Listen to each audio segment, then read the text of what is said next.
അഹങ്കാരിയായ കേജ്രിവാൾ വ്യക്തമായ മറുപടി കൊടുത്തു ഡൽഹി.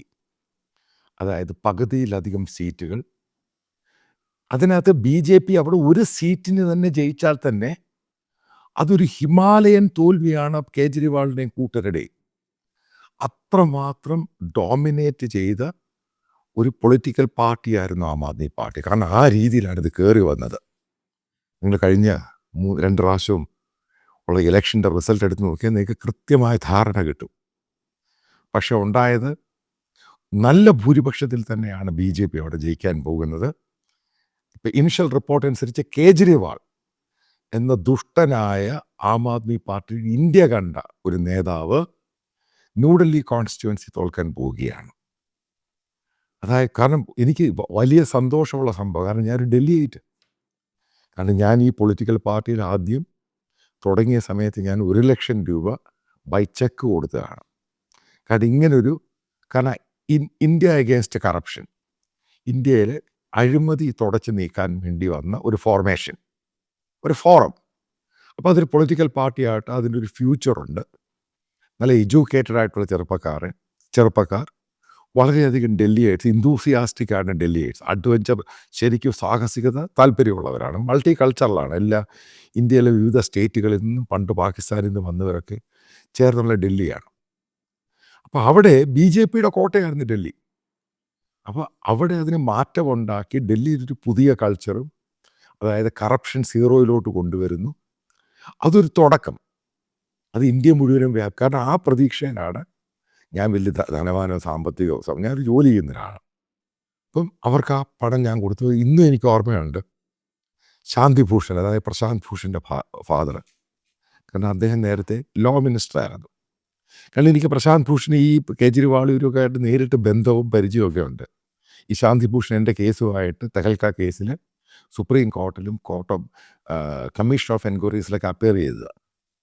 അപ്പോൾ ഒത്തിരി നേരം അവർ നേരത്തെ ഇത് സംസാരിക്കും, നല്ലൊരു അടുപ്പമാണ്. അപ്പോൾ അയാളാണ്, ശാന്തിഭൂഷണാണ് 1 കോടി രൂപ ആദ്യം ഈ പാർട്ടിക്ക് കൊടുക്കുന്നത്, നല്ലൊരു പൊളിറ്റിക്കൽ പാർട്ടി ആവട്ടെ. എന്നിട്ട് കേജ്രിവാളിൻ്റെ ആധിപത്യം ഉറപ്പിക്കാൻ വേണ്ടി ഓരോരുത്തരും ആ പാർട്ടിയിൽ നിന്ന് എടുത്ത് കളഞ്ഞു. ആ ലിസ്റ്റൊന്നും എടുത്ത് നോക്കുക എത്ര പേരാണ്. അപ്പോൾ ഇതിനകത്ത് ഈ പാർട്ടിക്ക് വേണ്ടി ആദ്യകാലങ്ങളിൽ വളരെ പാടുപെട്ട് പല സ്ഥലങ്ങളിൽ പോയി ഒരു സോഷ്യൽ മീഡിയ പ്ലാറ്റ്ഫോമിൽ കൂടെ കയറി വന്നൊരു പൊളിറ്റിക്കൽ ഫോഴ്സായിരുന്നു. പിന്നീടത് ഇന്ത്യ മുഴുവനും വ്യാപിക്കുന്ന രീതിയിലോട്ടങ്ങായി. പിന്നീട് ഇയാൾക്കങ്ങ് തലയ്ക്ക് അഹങ്കാരവും ഭ്രാന്തും, എന്തും ചെയ്യും, ആർക്കെതിരെ എന്തും പറയും, ആ ഒരു നേച്ചറായിരുന്നു. നിങ്ങൾ ഓർമ്മയുണ്ടോ, കപിൽ സിബൽ, നിതിൻ ഗഡ്കരി, എല്ലാ നേതാക്കൾക്കെതിരെ അടിസ്ഥാനരഹിതമായ ആരോപണം. കഴിഞ്ഞിടയ്ക്ക് ഇലക്ഷൻ തോൽവി മുന്നിൽ കണ്ടിട്ട് ഹരിയാന ഗവൺമെൻറ് ഡൽഹിക്കാർക്ക് കൊടുക്കുന്ന വെള്ളത്തിൽ പോയ്സൺ ചേർക്കുന്നു.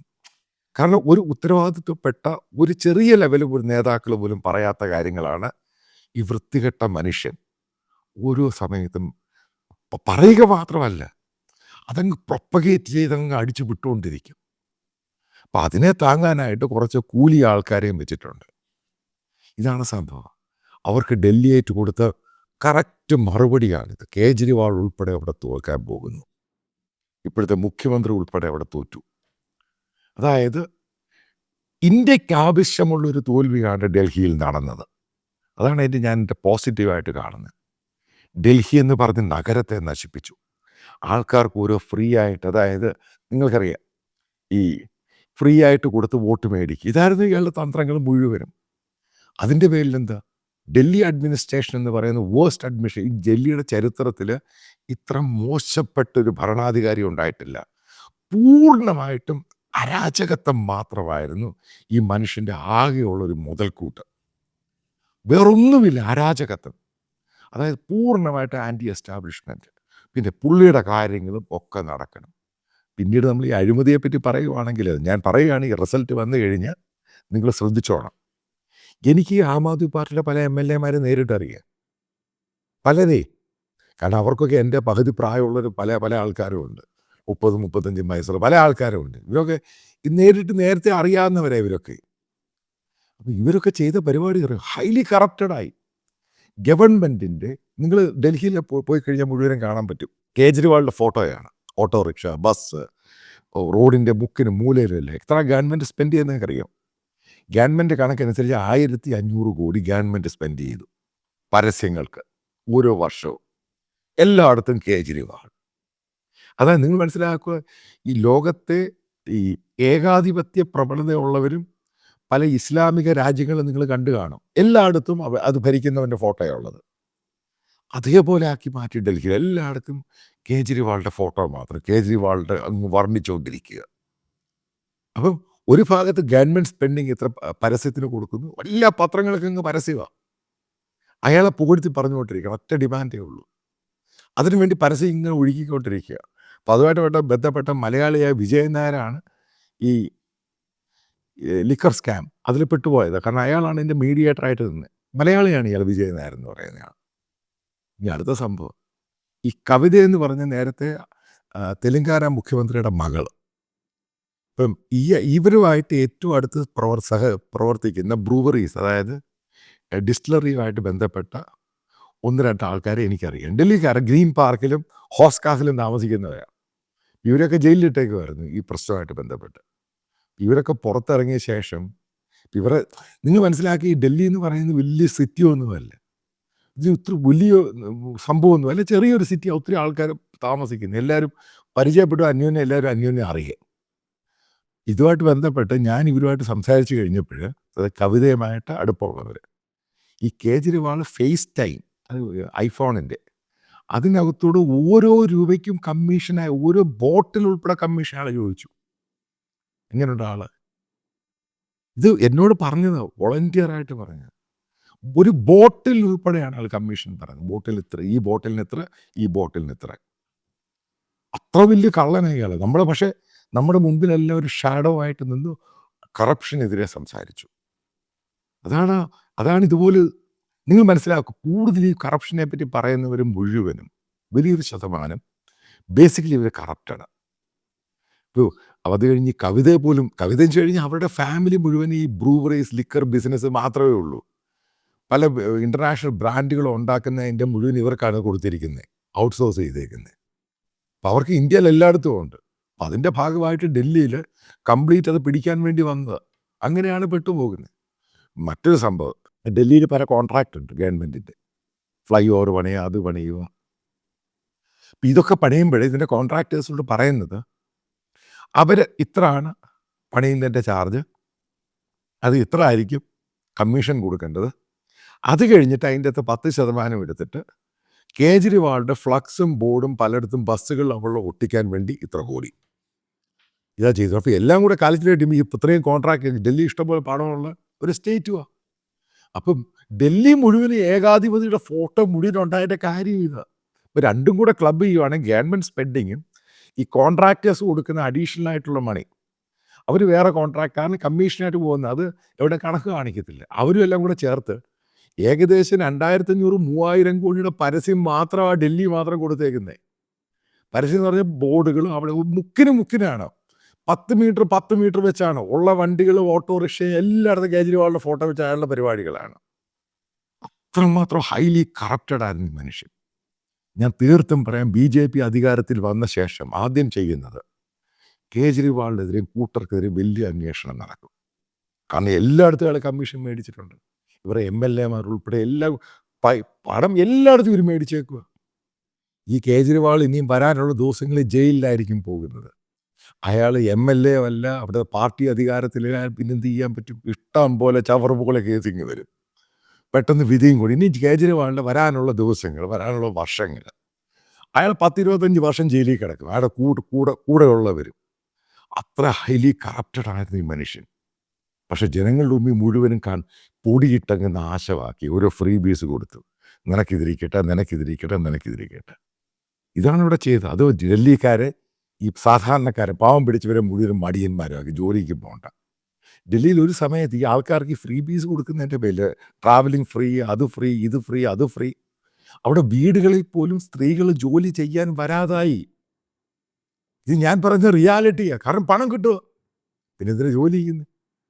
അത്രമാത്രം ഒരു ദേശത്തിൻ്റെ, ആ സ്റ്റേറ്റിൻ്റെ പ്രൊഡക്ടിവിറ്റി നശിപ്പിച്ച വൃത്തികെട്ടവനാണ് ഈ കേജ്രിവാൾ. ഇതും എല്ലാവർക്കും ഒരു പാഠമാണ്. കാരണം ഫ്രീ ബീസ് കൊടുക്കുന്ന പല BJP ഉൾപ്പെടെ, BJP ഇതിൻ്റെ പുറകെ പോകുന്ന കക്ഷിയാണ്. അവർ തന്നെ പിന്നെ ചിന്തിക്കും, ഈ ഫ്രീ കിറ്റ് വേണോ, അത് കൊടുക്കണോ, ഇത് കൊടുക്കണോ. ഈ സാധനം ചിലപ്പോൾ ഇന്ത്യയിൽ ഇല്ലാതാകാൻ പോവുകയാണ്. ഫ്രീ ആയിട്ട് സാധനം കൊടുത്തിട്ട് വോട്ട് മേടിക്കും. ഇതിന് അറുതി വന്നു കഴിഞ്ഞാൽ തന്നെ ഇന്ത്യ ഒരുവിധം രക്ഷപ്പെട്ടു. കാരണം ഇന്ത്യ പുരോഗതിയിലോട്ട് കുതിക്കുമ്പോൾ അതിനെ നാശക്കോടാലിയാക്കുന്ന ഇതേപോലുള്ള ഫ്രീ സാധനങ്ങളാണ്. പിന്നെ ആരാ ജോലിക്ക് പോകുന്നത്? മനുഷ്യൻ അവൻ്റെ ആഹാരത്തിനും നിലനിൽക്കാനും ജീവിക്കാനും അവൻ്റെ ഷെൽട്ടറിനും ആഹാരത്തിനും അവൻ്റെ വസ്ത്രത്തിനും വേണ്ടിയാണ് പ്രധാനമായിട്ടും പണം കൊടുക്കുന്നത്. ഈ പണം ഗവൺമെൻറ് ഫ്രീ ആയിട്ട് കൊടുത്താൽ പിന്നെ അവനും തന്നെ പോകുന്നത്. പിന്നെ അടുത്ത ചോദ്യം, ഈ 200 യൂണിറ്റ് ഇലക്ട്രിസിറ്റി ഫ്രീ ആയിട്ട് കൊടുത്തു എന്ന് പറഞ്ഞു. ഡൽഹിയിൽ എത്ര മിഡിൽ ക്ലാസ്സിന് ഫ്രീ ആയിട്ട് കിട്ടിയിട്ടുണ്ട്? ഞാൻ ചോദിച്ചത് കഴിഞ്ഞ ഒരു വർഷം. ഇത് ഡൗൺ റോഡായിട്ട് ആൾക്കാർക്കാണ് കിട്ടുന്നത്. കാരണം 200 യൂണിറ്റ്സ് അല്ല ഡൽഹിയിൽ ഒരു മിഡിൽ ക്ലാസ് കൺസ്യൂം ചെയ്യുന്നത്. ഇതാണ് ഓരോ തട്ടിപ്പ്. അതിൻ്റെ അകത്തുനിന്ന് എടുത്തിട്ട് ഇവർക്ക് കൊടുത്തിട്ട് കൊമേഴ്ഷ്യലായിട്ടുള്ള അവിടെ ഫാക്ടറികൾ മുഴുവൻ അടച്ചു. അത് മുഴുവനും അടച്ചു. കാരണം അവർക്ക് അവരുടെ നിന്നാണ് കൂടുതൽ പണം പിരിക്കുന്നത്. മൊല്ല ക്ലിനിക് അടുത്ത തട്ടിപ്പ്.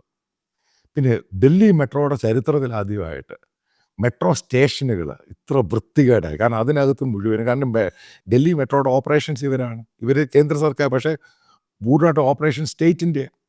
സ്റ്റേറ്റ് എന്ത് ചെയ്തു? അതിനകത്ത് മുഴുവൻ ഈ ആം ആദ്മി പാർട്ടിയുടെ ആൾക്കാരെ കോൺട്രാക്ട് ബേസിസിൽ അങ്ങ് കയറ്റി. കാരണം ഇവന് യോഗ്യതയുള്ളവനല്ല, കാരണം വോട്ടിന് വേണ്ടി ചെയ്ത.